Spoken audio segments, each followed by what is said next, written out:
Të nderuar televizionistë, përshëndetje, do të jemi bashkë në këtë edicion informativ këtu në Drita Televizion. Ju njohim me zhvillimet e ditës. Kryeministri i vendit Edi Rama në eventin për dorëzimin e certifikatave për rezidencat e parë në Durana Tech Park tha se kjo iniciativë synon një rritje të ardhurash në buxhet për gjysmë miliard euro. Kreu i qeverisë tha gjithashtu se interes krahas kompanive të huaja kanë shprehur edhe universitetet italiane. Kryeministri Edi Rama shpalli se Durana Tech Park do të shndrohet në një qendër të rëndësishme për zhvillimin e sipërmarrjeve teknologjike dhe ekonomike në Shqipëri. Gjatë aktivitetit në dhënien e certifikatave për rezidentët e parë të parkut, Rama theksoi mundësitë e mëdha që hapen për të rinjtë dhe të rejat e vendit, duke krijuar një perspektivë të shkëlqyer për ata që duan të zhvillojnë karrierën e tyre në sektorin e teknologjisë. Ai gjithashtu njoftoi bashkëpunimet e përditshme me kompaninë Microsoft dhe me shumë vende të tjera për realizimin e këtij projekti që kanë gjallur interesin e shumë kompanive. Durana Tech Parku është në radhë parë destinacioni i krijuar për ta, i krijuar për talentet shqiptare, i krijuar për vajzat e djem që janë këtu në Shqipëri ose që mund të jenë jashtë dhe që duke u regjistruar në këtë park fitojnë një status krejt special dhe ju hapet një perspektivë shumë inkurajuese pasi i ka të gjitha lehtësirat e mundshme. Kryeministri gjithashtu shtoi se Durana Tech Park do të ofrojë mbi 5.000 mundësi pune për ekspertë të teknologjisë me paga shumë më të larta se pagat mesatare në Shqipëri. Synojmë që të arrijmë shumë shpejt mbi 5.000 mundësi për punë për ekspertët e teknologjisë dhe profesionistë e ri, që do thotë me paga shumë të larta, shumë më të larta se pagat tona, që të jemi shumë të qartë. Ministri i Inovacionit Blendi Gonxha u shpreh se ky park do të mundsojë një ndërveprim global në fushën e inovacionit, duke kontribuar në zhvillimin dhe përparimin e industrisë teknologjike. Durana Tech Park pritet të përfundojë dhe të jetë gati për funksionim deri në fund të vitit të ardhshëm.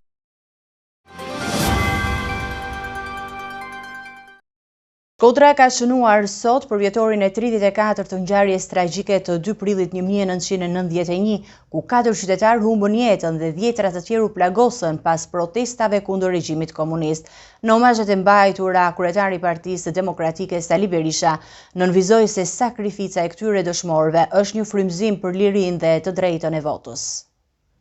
Shkodra ka përkujtuar 34 vjetorin masakrës të 2 prillit të vitit 1991, 4 qytetarë humbën jetën dhe 10 të tjerë u plagosën. Ngjarja e dhimbshme ndodhi 2 ditë pas zgjedhjeve të para pluraliste, të cilat u fituan nga Partia e Punës, duke shkaktuar protestat e qytetarëve të Shkodrës, të cilët përbëjnë momentin e fundit të protestës kundër regjimit komunist në Shqipëri. Në përkujtim të kësaj ngjarje tragjike, omazhe u mbajtën përpara memorialit kushtuar 4 dëshmorëve të demokracisë, ku morën pjesë kryetari i Partisë Demokratike Sali Berisha, familjarë të dëshmorëve dhe qytetarë të Shkodrës. Berisha e cilësoi sakrificën e tyre si një frymëzim për qytetarët që luftojnë për lirinë dhe të drejtën e votës. Martirët e votës lirë u ndanë atë ditë nga jeta, por mbetën të pavdekshëm në shpirtin e lirisë, në votën e lirë.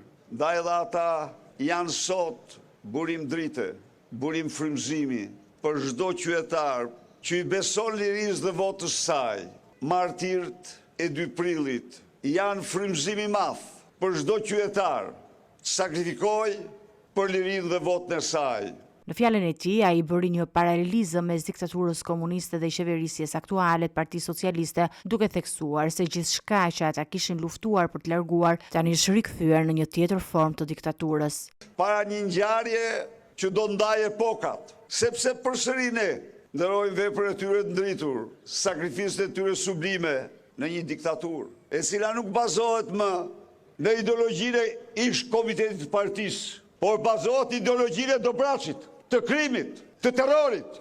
Dhe kjo është një diktaturë po aq e shëmtuar sa e para. Bazohet në ideologjinë e një bande që kërkon të mposhtë një qytet liridashës. Dhe kjo bandë ka një kryebandit në krye, që quhet Edi Rama. Ish kryeministri Sali Berisha ka dalë në mbrojtje të ish kryebashkiakut të Shkodrës Bars Fahia, duke theksuar se ai është një nder për Partinë Demokratike dhe se hetimet ndaj tij janë të padrejta. Berisha akuzoi kryebashkiakun aktual Benet Beci për një dosje të rëndë që sipas tij mbahet peng nga kryeministri Edi Rama.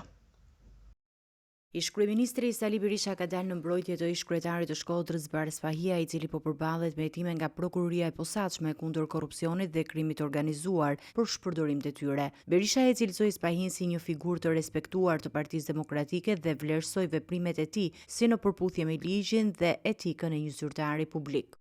Kurse Bares Fahia shkon në Span dhe ka zbatuar ligjin, ka mbrojtur kodin e një zyrtari i cili nuk mund të pranoj delinkuent në administrat. Pra, ai proces na bën nder të gjithëve ne, dhe i bën nder Shkodrës dhe çdo qytetar. Në të njëjtën kohë, Berisha paralajmëroi publikun për një dosje të rëndë që sipas tij përfshin kryebashkiakun aktual të Shkodrës Benet Beci dhe që mbahet peng nga kryeministri Edi Rama.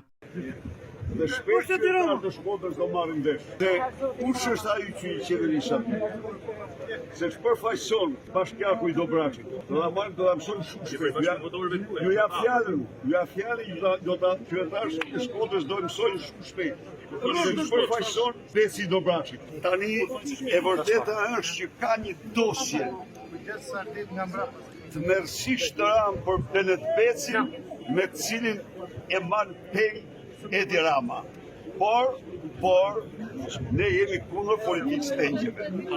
Deklaratat i ish-kryeministri i bëri pas ceremonisë përkujtimore të 2 prillit 1991 në Shkodër, një ngjarje historike që përkujton vrasjen e 4 protestuesve dhe plagosjen e 10 të tjerëve gjatë një manifestimi kundër manipulimit të zgjedhjeve të 31 marsit të atij viti. Berisha e cilësoi atë ditë si një moment të rëndësishëm të rezistencës demokratike kundër diktaturës komuniste dhe theksoi nevojën për të nderuar kujtimin e të rënëve. Ka nisur procesi i printimit të fletëve të votimit për zgjedhjet parlamentare të 11 maj 2025. Kreu i KQZ-s Ilirian Celibashi tha se afatet për dërgimin e fletëve të votimit për diasporën janë përcaktuar dhe se emigrantët do të kenë 3 deri në 4 ditë për t'i plotësuar dhe për t'i kthyer sërish ato, ndërsa dha detaje dhe për përgatitjen në vend dhe procedurat për dorëheqjen e kandidatëve. Procesi i premtimit të fletëve të votimit për zgjedhjet parlamentare të 11 maj 2025 ka nisur dhe do të përfundojë deri në 10 prill për të gjithë qytetarët shqiptar brenda vendit. Për votuesit nga jashtë, fletët e votimit do dërgohen dhe do duhet të kthehen deri në datën 8 prill, duke i dhënë emigrantëve 3-4 ditë kohë për të plotësuar fletët dhe të dërguar ato në KQZ. Kreu i Komisionit Qendror të Zgjedhjeve Ilirian Celibashi bëri të ditur se procesi i dërgimit të fletëve të votimit për diasporën do të nisë në ditët në vijim dhe çdo gjë do të realizohet brenda afateve të përcaktuara. Ka filluar procesi i printimit të fletëve të votimit për votimin jashtë vendit dhe besojmë që nga komunikimi që kemi me kompaninë e cila është duke prodhuar këto fletë votimi, kompani slovene, po prodhuar në Sloveni fletët e votimit si për votimin brenda vendit, ashtu dhe për votimin jashtë vendit, por kemi filluar me printimin e fletëve të votimit për jashtë vendit dhe besojmë që midis datave 7 dhe 8 do t'i kemi këtu fletët e votimit për votimin nga jashtë dhe midis datës 8, 9 dhe 10 do të fillojmë përgatitjen e zarfave dhe gjithë dokumentacionit tjetër i cili do të dërgohet votuesve jashtë vendit, duke shpresuar që gjithë ky proces të realizohet brenda datës 15 ose 17 prill në afatin më maksimal. Ai gjithashtu sqaroi se emrat e kandidatëve që janë dorëhequr pas miratimit të listave përfundimtare do të vazhdojnë të shfaqen në fletët e votimit pasi ato janë miratuar dhe nuk mund të ndryshohen në këtë fazë. Në lidhje me përgatitjen për zgjedhjet brenda vendit, Celibashi tha se ka nisur rekrutimi i qytetarëve që do të angazhohen për menaxhimin e pajisjeve të identifikimit elektronik të sistemeve të votimit. Kjo është një hap i rëndësishëm për të garantuar një proces të sigurt dhe të saktë të votimit, duke minimizuar mundësinë e manipulimeve dhe duke siguruar që çdo qytetar të mund të votojë pa pengesa. Për më tepër, ai u shpreh se janë duke u finalizuar detajet për mbarvajtjen e zgjedhjeve dhe se KQZ po punon me institucione të tjera për të siguruar që procesi zgjedhor do të zhvillohet pa probleme.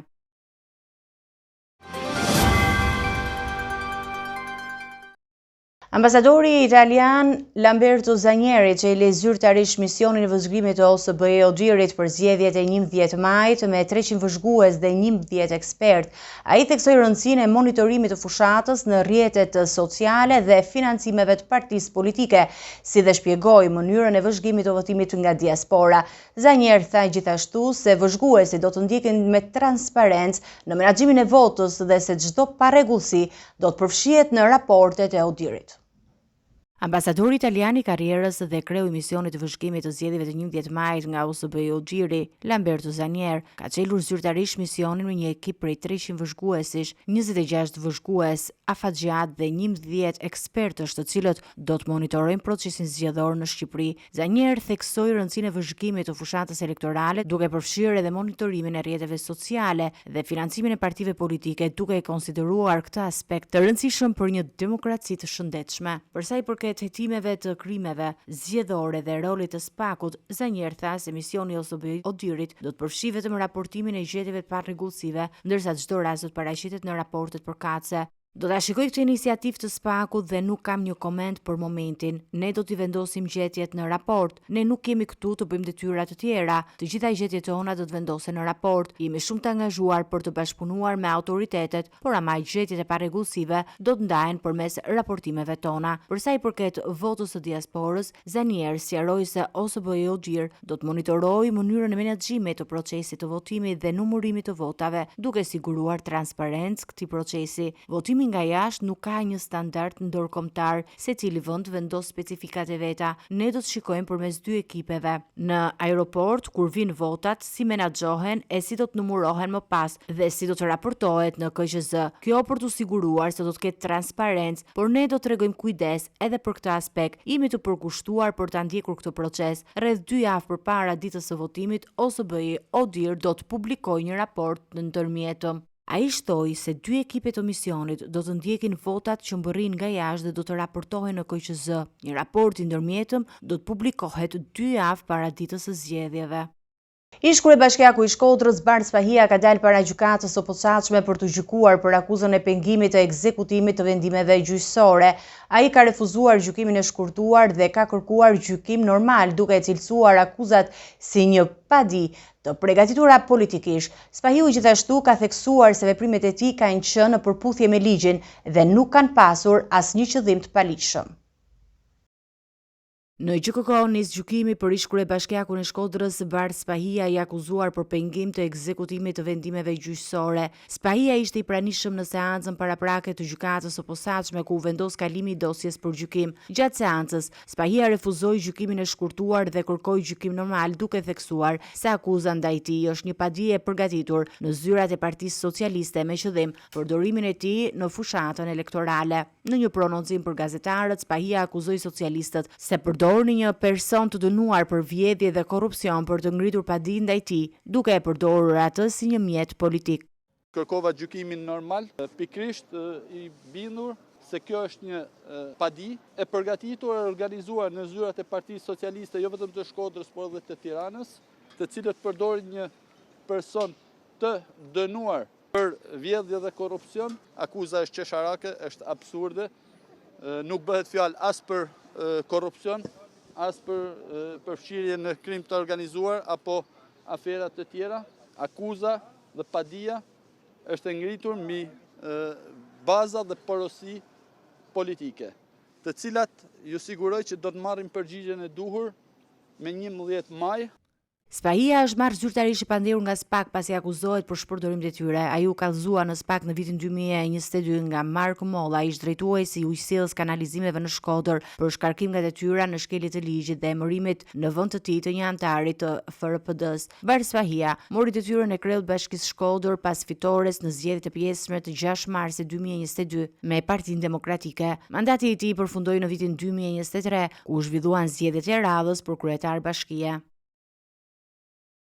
Gjykata e posaçme e apelit ka lënë në fuqi masën e arrestit për Erja Agon, e cila është akuzuar për ndihmën që ka ofruar në vrasjen e Fatbar Dlicit, duke i siguruar kushtet për të larguar autorët e krimit nga vendi i ngjarjes. Ago e arrestuar më parë ka mohuar akuzat dhe ka pretenduar se nuk ka patur lidhje me krimin.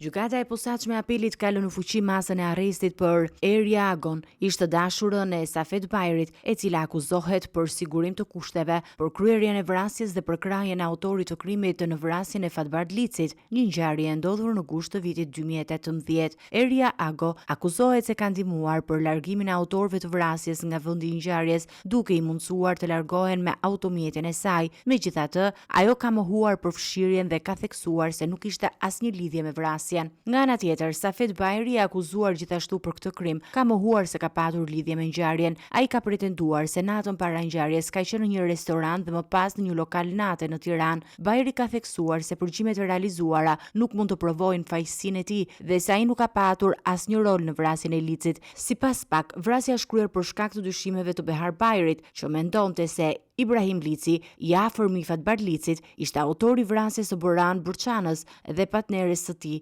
Silvin Doci, në korrik të vitit 2018. Trupi i 22 vjeçares Ilaria Sula, e cila u zhduk me 25 mars në Rom, u gjet brenda një valiçeje në një zonë të pyllëzuar. Autoritetet italiane arrestuan ish të dashurin e saj, një 23 vjeçar filipinas, si të dyshuar kryesor për vrasjen pasi përdori telefonin e saj dhe postoi në media sociale pas zhdukjes. Ilaria Sula, një studente 22 vjeçare nga Roma, u zhduk me 25 mars duke shkaktuar shqetësim të madh tek familja dhe miqtë e saj. Fillimisht, autoritetet menduan se vajza mund të kishte ikur pas një ndarjeje me të dashurin e saj filipinas, por një hetim më i thedhuar i ka drejtuar ata në një rrugë të ndryshme. Trupi i saj u gjet brenda një valiçeje në një zonë të pyllëzuar dhe hetuesit dyshojnë se ajo mund të jetë vrarë me thik, sipas hetimeve të para. Samson dyshohet se e ka goditur disa herë me thik Ilarian në apartamentin e tij dhe më pas e ka fshehur trupin e saj në një valiçe për të përpjekur që të fshinte provat. Në përpjekje për të zbuluar të vërtetën, u zbuluan fakte tronditëse që tregonin se ishi dashuri i saj kishte përdorur telefonin e saj pas zhdukjes dhe kishte postuar në llogarinë e saj sociale, duke ngjallur dyshime të mëdha. Ilaria ishte parë për herë të fundit mbrëmjen e 25 marsit, kur ajo kishte dalë nga shtëpia pa u përshëndetur me shokët e dhomës. Ata kishin dërguar mesazhe dhe ai kishin tentuar që të lidheshin me të, por nuk kishin marrë asnjë përgjigje. Familjarët dhe miqtë e saj filluan menjëherë një kërkim më të gjerë, duke publikuar fotografi dhe informacione për të ndihmuar në gjetjen e saj. Disa ditë pas zhdukjes, ata ngritën alarmin në rrjetet sociale dhe hetimet u intensifikuan. Fatkeqësisht, pas gjetjes së trupit të saj, çdo shpresë për një fund të lumtur u shua. Eci me të tjera zhvillime, presidentja e Kosovës ka propozuar një marrëveshje me Mbretërinë e Bashkuar, e cila do të përfshijë fushat e mbrojtjes dhe ekonomisë. Sekretari i jashtëm britanik David Lammy nënvizoi rëndësinë e bashkëpunimit për luftimet e emigracionit palishëm dhe gjithashtu për krimin e organizuar. Gjatë një vizite zyrtare në Kosovë, sekretari i jashtëm i Mbretërisë së Bashkuar David Lammy u prit nga presidentja e Kosovës, ku u diskutua arritja e një marrëveshje strategjike mes dy vendeve me fokus në mbrojtjen dhe ekonominë. Presidentja e Kosovës theksoi nevojën për një bashkëpunim më të ngushtë për të adresuar çështjet e sigurisë dhe zhvillimit ekonomik, ndërsa kërkoi një pranim aktive të Mbretërisë së Bashkuar në vend. Vizita e Lamys është pjesë e një turneu në Ballkanin Perëndimor për forcimin e bashkëpunimit në luftën kundër emigracionit të parregullt dhe krimit të organizuar. Lammy u shpreh se Ballkani mbetet një rajon me rëndësi të veçantë për Britaninë e Madhe, duke përmendur angazhimin e vazhdueshëm të Londrës për një normalizim të qëndrueshëm dhe paqësor të marrëdhënieve mes Kosovës dhe Serbisë. Ai theksoi rëndësinë e përfshirjes së Kosovës në dialogun e ndërmjetësuar nga Bashkimi Evropian si një proces që kërkon angazhim të plot dhe energji. Në fjalën e tij, Lammy përmendi mbështetjen e Mbretërisë së Bashkuar për Kosovën dhe dëshirën për të forcuar marrëdhëniet bilaterale në fusha të ndryshme. Gjatë takimit me kryeministrin në detyrë të Kosovës Albin Kurti dhe ministrat e qeverisë, Lammy diskutoi për situatën e sigurisë në rajon dhe sfidat gjeopolitike në Europë. Kurti theksoi nevojën për drejtësi dhe llogaridhënie për sulmin terrorist në Banisk, duke akuzuar aparatin shtetëror serb për mbrojtjen e Milan Radojčićit.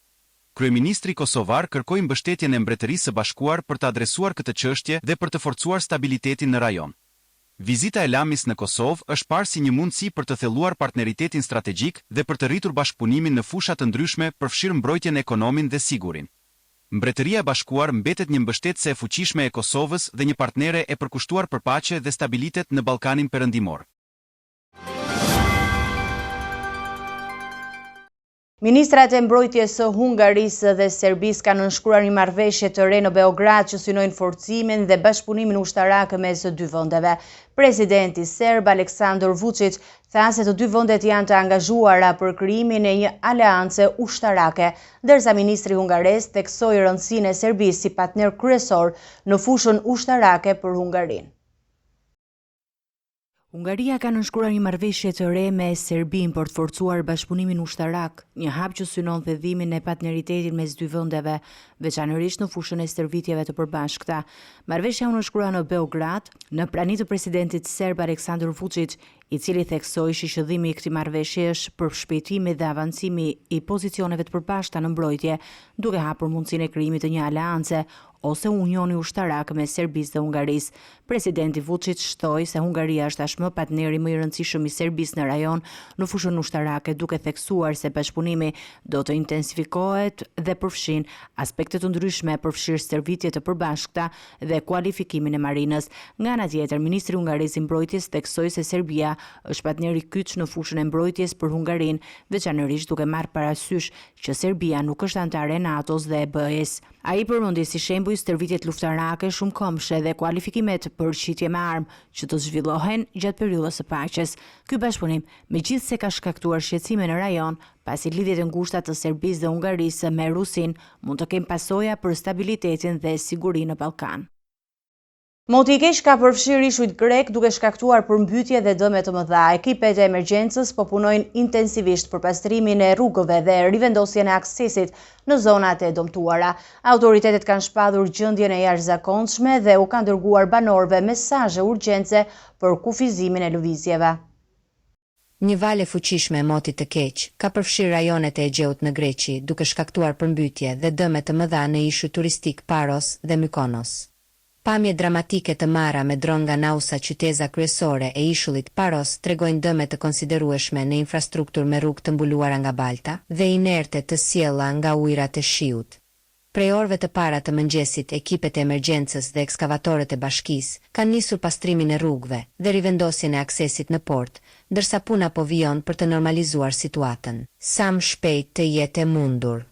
Edhe ishulli Mykonos u godit rënd nga moti ekstrem me shërbimin meteorologjik kombëtar, që dërgoi një mesazh urgjence përmes sistemit 112, duke paralajmëruar banorët për fenomene të teskajshme dhe duke këshilluar kufizimin e lëvizjeve.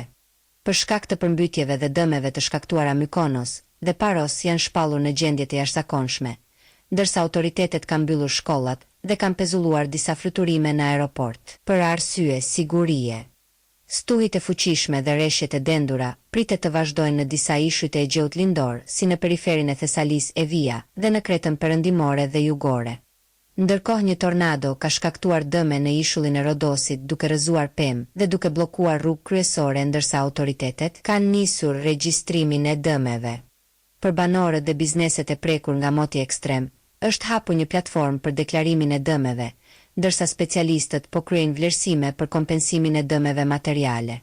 Përmbytje dhe fenomene të tilla ekstreme janë bërë më të shpeshta vitet e fundit në Greqi dhe shkencëtarët i atribuojnë këto ngjarje motit ekstrem të shkaktuar nga ndryshimet klimatike përfshirë, ngrohjen e ujërave të deteve dhe oqeaneve si pasojë e rritjes globale të temperaturave.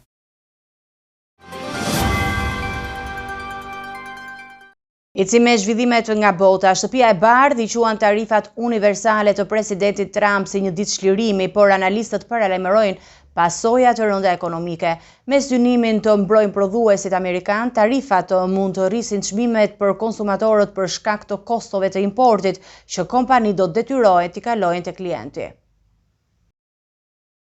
Shtëpia e Bardhë e ka cilësuar si ditën e çlirimit vendimin e presidentit Donald Trump për të vendosur tarifa universale reciproke, duke theksuar se kjo lëvizje do të mbështesë prodhuesit amerikan dhe do të inkurajojë konsumatorët të zgjedhin mallra të prodhuara në SIHB. Megjithatë, shumë analistë dhe ekonomistë paralajmërojnë se kjo masë do të sjellë pasoja negative, duke rritur çmimet për konsumatorët amerikan. Tarifa që sipas administratës amerikane pritet të hyjnë në fuqi nga 2 prilli, do të ndikojnë në shumë produkte përfshirë makina të cilat kanë pjesë që kalojnë kufi të shumë gjatë procesit të ndërtimit. Kompanit importuese që përballen me tarifa të larta ka të ngjarë të përcjellin kostot shtesë te konsumatorët. Kjo do të thotë që produktet e përditshme mund të bëhen më të shtrenjta për amerikanët. Nga ana tjetër, presidenti Trump beson se tarifa do të motivojnë kompanitë amerikane të prodhojnë brenda vendit për të shmangur tarifat e importit. Megjithatë, prodhuesit e makinave dhe industrisë së rënd kanë paralajmëruar se ndërtimi i fabrikave të reja dhe punësimi i fuqis punëtore brenda një periudhe të shkurtër nuk është i lehtë dhe kërkon kohë e investime të mëdha. Bashkimi Evropian ka reaguar ashpër ndaj kësaj mase duke kërcënuar me kundërmasa tregtare. Kryetaria e Komisionit Evropian Ursula von der Leyen deklaroi se BE është e gatshme të kundërpërgjigjet nëse është e nevojshme, ndonse preferon zgjidhjen përmes negociatave. Masat shpaguese të Brukselit mund të përfshin tarifa mbi produktet amerikane, duke përshkallëzuar një luftë të mundshme tregtare mes dy partnerëve më të mëdhenj ekonomik në botë. Ekspertët paralajmërojnë se tarifat universale të Trumpit mund të përshpejtojnë një luftë tregtare globale dhe të rrezikojnë ekonominë amerikane, duke ndikuar negativisht në marrëdhëniet ndërkombëtare. Izraeli ka nisur një operacion të gjerë ushtarak në Gaza duke paralajmëruar evakuim masiv të popullsisë lokale. Ushtria izraelite synon të shkatërrojë infrastrukturën terroriste dhe të rikthejë pengjet e mbetura. Ndërkohë, tensionet janë rritur në rajon me sulmet izraelite në Liban dhe Siri, si dhe sulmet të Shteteve të Bashkuara të Amerikës ndaj forcave Houthi në Yemen. Izraeli ka njoftuar zgjerimin e operacioneve ushtarake në Gaza, duke ndërmarrë një ofensiv të gjerë që synon eliminimin e infrastrukturës terroriste dhe rikthimin e 59 pengjeve të mbetura. Ministri i Izraelit i mbrojtjes Israel Katz deklaroi se ushtria do të pushtojë zona të mëdha të territorit për të garantuar sigurinë dhe për të parandaluar sulmet e ardhshme nga grupet militante. Paralajmërimet për evakuim u lëshuan më herët për banorët e Rafahut dhe Khan Yunisit, duke i këshilluar ata të zhvendosen në zonën humanitare të përcaktuar në Al-Mawasi. Operacionet e natës rezultuan në vrasjen e 10 personave dhe plagosjen e shumë të tjerëve, ndërsa forcat izraelite intensifikuan sulmet toksore në jug të Gazës. Përveç Gazës, Izraeli ka ndërmarrë sulme ajrore ndaj objektivave në Libanin jugor dhe Siri, duke përshkallëzuar më tej tensionet në rajon. Këto veprime vijnë si përgjigje ndaj kërcënimeve të mundshme nga grupet militante në këto zona, ndërsa ushtria izraelite synon të ndalojë çdo sulm të mundshëm mbi territorin e saj. Ndërkohë, në Yemen, Shtetet e Bashkuara kanë kryer sulme ndaj forcave Houthi në rajonin Hodeida, duke vrarë 4 persona dhe duke plagosur disa të tjerë. Pentagoni ka njoftuar se do të rrisë pranin ushtarake në lindjen e mesme, duke dislokuar 2 aeroplan mbajtëse për të përforcuar sigurinë rajonale dhe për të reaguar ndaj kërcënimeve potenciale. Luftimet në Yemen kanë marrë hovë që nga 15 marsi me më shumë se 60 viktima si pasojë e sulmeve të fundit amerikane kundër forcave Houthi. Grupi militant Jemenas ka paralajmëruar për hakmarrje duke kërcënuar me sulme ndaj anijeve të lidhura me Izraelin në detin e Kuq në përgjigje të prishjes së anëpushimit në Gaza. Situata në rajon po përkeqësohet me ritme të shpejta, ndërsa përshkallëzimi i dhunës kërcënon të përfshijë më shumë aktorë dhe vende në një konflikt të gjerë rajonal. Ky zhvillim i fundit pason muaj të tërtensioni dhe përplasje të armatosura në Gaza dhe më gjerë, ndërsa udhëheqësit botror i kanë bërë thirrje të gjitha palëve për përmbajtje dhe rifillim të dialogut diplomatik. Organizatat ndërkombëtare humanitare kanë ngritur alarmin për një krizë humanitare në Gaza, ku 10 mijëra civil janë të rrezikuar nga përshkallëzimi i konfliktit. Ndërkohë, komuniteti ndërkombëtar vazhdon të bëjë përpjekje për të ndërmjetësuar një armpushim të qëndrueshëm dhe për t'i dhënë fund luftimeve që po rrezikojnë stabilitetin e të gjithë lindjes së mesme. Ministrat e jashtëm të NATO-s janë mbledhur në Bruksel për diskutuar çështje të rëndësishme përfshirë rritjen e shpenzimeve për mbrojtjen dhe sfidat si Rusia, Kina dhe Ukraina. Sekretari i përgjithshëm i NATO-s po kërkon që çdo aleat të angazhohet dhe të shpenzojë të paktën 3.7% të GDP-s për mbrojtje. Ministrat e jashtëm të vendeve anëtare të NATO-s janë mbledhur në Bruksel për një samit 2 ditor ku fokusi kryesor është rritja e shpenzimeve për mbrojtje dhe përforcimi i unitetit brenda aleancës, përballë kërcënimeve globale. Pritshmëritë janë të larta për shefin e diplomacisë amerikane Marco Rubio, i cili pritet të përcjellë mesazhin e qartë se aleatët evropian duhet të rrisin kontributet e tyre financiare për mbrojtjen kolektive dhe të ndajnë barën në mënyrë më të drejtë. Rubio, i cili më parë shihej si një mbështetës i fortë i lidhjeve transatlantike, përballet me shqetësime nga diplomatët që dyshojnë në ndikimin e tij real brenda administratës amerikane. Takimi aktual konsiderohet një provë për samitin e madh të Hagës që do të mbahet më 24 deri 26 qershor, ku Alianca pritet të riafirmojë angazhimin e saj për mbrojtjen kolektive dhe të përcaktojë hapat për forcimin e kapaciteteve mbrojtëse. Sekretari i përgjithshëm i NATO-s Mark Rutte po kërkon nga të gjithë aleatët që të angazhohen për të shpenzuar të paktën 3.7% të prodhimit të brendshëm bruto për mbrojtje sa më shpejtë, jetë e mundur dhe të raportojnë rregullisht për përparimin e tyre. Kjo lëvizje synon të qetësojë shqetësimet e presidentit amerikan Donald Trump, i cili ka kërkuar më shumë përkushtim financiar nga aleatët europian. Rubio, një zëkritik për çështjet e mbrojtjes dhe sigurisë, pritet të theksojë rëndësinë e një qëndrimi të ashpër ndaj Rusisë dhe Kinës, ndërsa kërkon mbështetje të vazhdueshme për Ukrainën përballë agresionit rus. Gjithashtu ai pritet të rikonfirmojë angazhimin e SBA-s ndaj nenit 5 të traktatit të NATO-s, duke garantuar mbrojtje të ndërsjellë për të gjithë aleatët në rast sulmi. Në muajt në vijim NATO do të zhvillojë takime të tjera jo formale të ministrave të jashtëm dhe të mbrojtjes për të diskutuar strategjit e ardhshme përfshirë ato që lidhen me sfidat globale të sigurisë dhe përgatitjet për samitin e Hagës.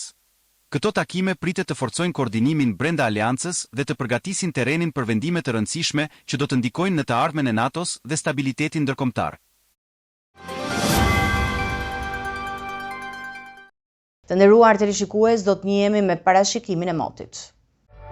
Territori shqiptar për datën 3 prill 2025 do të karakterizohet nga një mot me kushte atmosferike të ndryshueshme me vranësira mesatare, deri në të dendura të cilat do të shoqërohen me rreshje shiu të herë pas hershme me intensitet të ulët deri mesatar në pjesën më të madhe të territorit. Në periudha afat shkurtra rreshjet mund të jenë në formën e shtrëngatave. Temperatura minimale parashikohet të jetë 4 gradë Celsius, ndërsa temperatura maksimale pritet të arrijë në 20 gradë Celsius. Era do të fryejë lehtë me drejtim juglindje veri perëndim me shpejtësi mesatare 7 metra për sekond, ndërsa përgjatë vijës bregdetare dhe luginave era herë fiton shpejtësi prej 10 deri në 12 metra për sekond, shoqëruar me valzim në dete të forcës prej 2 deri në 3 ball. Temperaturat minimale dhe maksimale për disa qytete kryesore të Shqipërisë do të jenë si më poshtë. Shkodër 11 deri në 20 gradë Celsius. Kukës 8 deri në 16 gradë Celsius. Peshkopi 6 deri në 14 gradë. Tiranë 9 deri në 20 gradë. Durrës 10 deri në 22 gradë Celsius. Kavaj 9 deri në 21 gradë. Elbasan 8 deri në 20 gradë Celsius. Berat 8 deri në 20 gradë. Korç 4 deri në 15 gradë Celsius. Vlorë 10 deri në 22 gradë Celsius. Gjirokastër 8 deri në 18 gradë. Sarand 10 deri në 22 gradë Celsius. Territori i Kosovës për datën 3 prill 2025 parashikohet të përshkohet me një mot kryesisht të vranët me intervale të shkurtra me diell dhe rreshje shiu në disa zona të territorit. Temperatura minimale parashikohet të jetë 3 gradë Celsius, ndërsa temperatura maksimale pritet të arrijë deri në 17 gradë Celsius. Era do të fryejë lehtë me drejtim juglindje, verilindje me shpejtësi mesatare 7 metra për sekond, ndërsa përgjatë vijës bregdetare dhe luginave era herë fiton shpejtësi nga 5 deri në 13 metra për sekond. Temperaturat minimale dhe maksimale të parashikuara për disa qytete kryesore të Kosovës do të jenë si vijon. Mitrovic 4 deri në 13 gradë Celsius. Prishtinë 5 deri në 14 gradë Celsius. Prizren 6 deri në 14 gradë. Pej 4 deri në 13 gradë Celsius. Gjakov 5 deri në 14 gradë. Gjilan 5 deri në 13 gradë Celsius. Ferizaj 4 deri në 14 gradë Celsius. Suharek 5 deri në 14 gradë Celsius.